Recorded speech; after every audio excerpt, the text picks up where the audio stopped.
Hello, welcome back to my channel. This is Heidi from My Reading Life, and I'm here today to talk about vacation reading. So in a few days, I am headed off on a week-long cruise vacation. And I am super excited, A, because it's vacation, so who wouldn't be? And B, because it means lots of reading time. But picking your books for vacation reading is, one of those fraught decisions that we readers love to agonize about, and I am no different. So I have a few rules for vacation reading that I usually go by. First is no hardcover books, because who wants the extra weight of a hardcover book? And generally my hardcover books I try to keep in as good a condition as I possibly can, because they're probably going to go on the shelf and be kept. And then second, I try not to bring anything that's too heavy. So like, for example, I am currently trying to read Portrait of the Artist as a Young Man by James Joyce. I will not be bringing that on vacation, right? That is not the kind of reading that I am interested in doing on vacation. But since it's hard sometimes to decide what to bring from my gigantic TBR, I will, of course, be bringing my Kindle, because that gives me tons of reading choices to pick from. But in some cases, I will be in environments where the Kindle isn't exactly, shall we say, the safest bet for a book or for a reading. So I also want to have some paperbacks with me. And I thought I would use this opportunity to do a page 112 tag, as Shawn has developed for us. So I have here 3 nonfiction paperback books that I'm thinking about that might be possibilities for taking with me on my vacation. And I'm going to read page 112 on each of them, and then we can discuss which one I think would be a good bet for my vacation.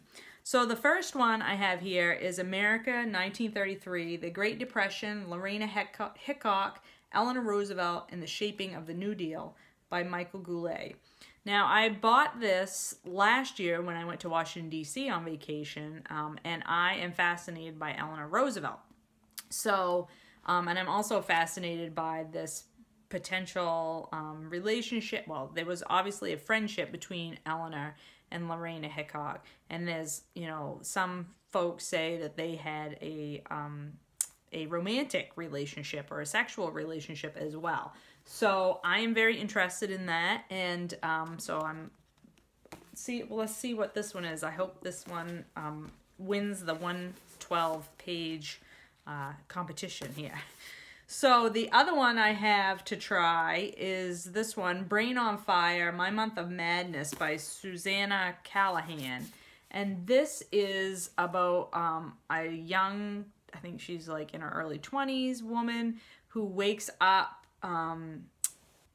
like she has a medical crisis and goes into a coma and is unable to remember. When she wakes up, she doesn't know what's happened to her, and I guess she is something of a journalist, and so she tries to put together what happened to her during this month of basically her descending into madness and what happened to her and why. My sister actually gave me this book. She read it and really enjoyed it, and thought I would find it interesting as well. And I have heard many people say this is a great book. So that's another choice. And then another one we've seen on this channel a couple times in hauls and whatnot. This is Complications, A Surgeon's Notes on an Imperfect Science by Atul Gawande. And this is about Gawande's medical cases that he has been involved in as a surgeon. So, and I love Atul Gawande's writing. He is so excellent in putting his narrative together and really drawing the reader along into the story. So those are the 3 books that I am going to read from, and then make my decision as to which one of them I'm going to bring on vacation. Because I don't want to bring, all 3 of these and only read nonfiction. I like to read a variety of things on vacation. I will probably bring a romance novel, I'll probably bring a sci-fi novel, and I may bring a middle grade as well, because I have some middle grade on my TBR that I haven't gotten to yet this month in March. So this will be my nonfiction that I'm going to take with me. So here we go, starting with America 1933. Let's see what we think. Oh my God, guys. So I picked 112, and you're not going to believe this. But the top, I have to go back onto page 111, right? Because it's the middle of a paragraph, and so I want to start at the beginning of the paragraph. The very first sentence I read is, the tarred surface of State Route 190 ran along Passamaquoddy Bay toward Eastport on Moose Island. Guys, I just rode on that road this morning. I had to go to Eastport to pick something up, and I just rode on Route 190 into Eastport. It's the only road that goes into Eastport, because Eastport was an island, and they built a causeway to get out onto it.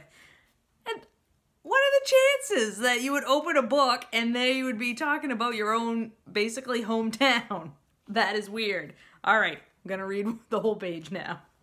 So, okay, page 112 of America 1933 is all about Eastport, Maine, which is 20 minutes from where I'm sitting right now. And it's all about the fishing industry. So this one's already quite intriguing to me. The writing style is very, very much straightforward, sort of journalistic, historical, nonfiction, very much my cup of tea type of writing. Especially because that section was all about someplace I'm very familiar with, this one's looking real good to be picked to go with me. All right, let's move on to Brain on Fire and see what I think about this one. Here we go. Okay, so 112 of Brain on Fire starts with this little picture of a list that Susannah Calahan evidently wrote. And it's all, this whole page is about, her difficulties in writing and remembering things and all of that. And the last sentence of this page 112 is, because things would get worse before they would get better. Dun, dun, dun. So that's kind of cool to end on a very, a note of suspense. I also note in the next page, come up, see if you can see that, we've got a bulleted list. Always like a bulleted list. So, yeah, I think this, just flipping through this book now, I had never flipped through it before. There's a lot of multimedia type pages. So there's like handwritten notes, photographs of handwritten notes. There's sections that look like there's transcriptions from videos. So I do like that. I like a book that has a lot of multimedia type things and it's written in this way. See, lots of handwriting and things. So that makes me quite interested in that. I had never flipped through that. So that I think would be a quick and easy read, especially for vacation brain, might be a good choice. But let's go on to my third choice, and that is the Atul Gawande, and see what we think about this one. Okay, guys, so the writing is, the just straight up writing is the best in this one. This one is the closest to home, but I guess before we get into that, let's just say what I liked about this. The writing, very good. Obviously I've read 2 of Atul Gawande's book before, so I know I like his writing style. I was dropped right into a discussion of why humans fear Friday the 13th and what it is about humans that make us be superstitious, which is fascinating, and I find to be a fascinating topic. So I'm pretty confident I'm going to enjoy this book. So if I take this book, I'm going to like it, which is what you want. You want something that you're going to like. But I'm super curious to read about why my area of the world is in this book. Like, I was not expecting that at all. I think just that alone has made me want to read this. And this, I mean, the little tiny bit that I read was not really enough to give me a good idea of the writing style. And while I am intrigued by the format of this book, I think I'm the least interested in this one. So I'm going to say this one is going to have to go back on the shelf and wait for another time. I think what I will do is, I This one is like 300 pages long.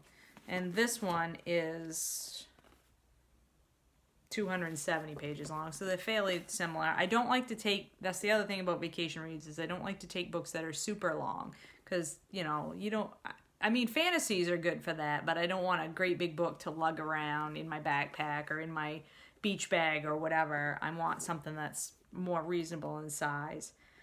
But even though I think what I'm going to do is, even though I know I'm going to enjoy this book because I know I like Atul Gawande, I can't get away from the fact that I am super curious to understand why Eastport is in this book. So, and I am super curious to read more about Eleanor Roosevelt and her relationship with Lorena Hickok. So I believe America 1933 is my pick for taking with me as my nonfiction read for my vacation. So anyway, fingers crossed I haven't made the wrong decision, but we know that when I get back from vacation, I can always pick up these other two and read them as well. Anyway, that was really fun and a good way to pick a book to take with me on vacation. I hope you are all doing well and finding lots of great books to read yourself, and I will talk to you later.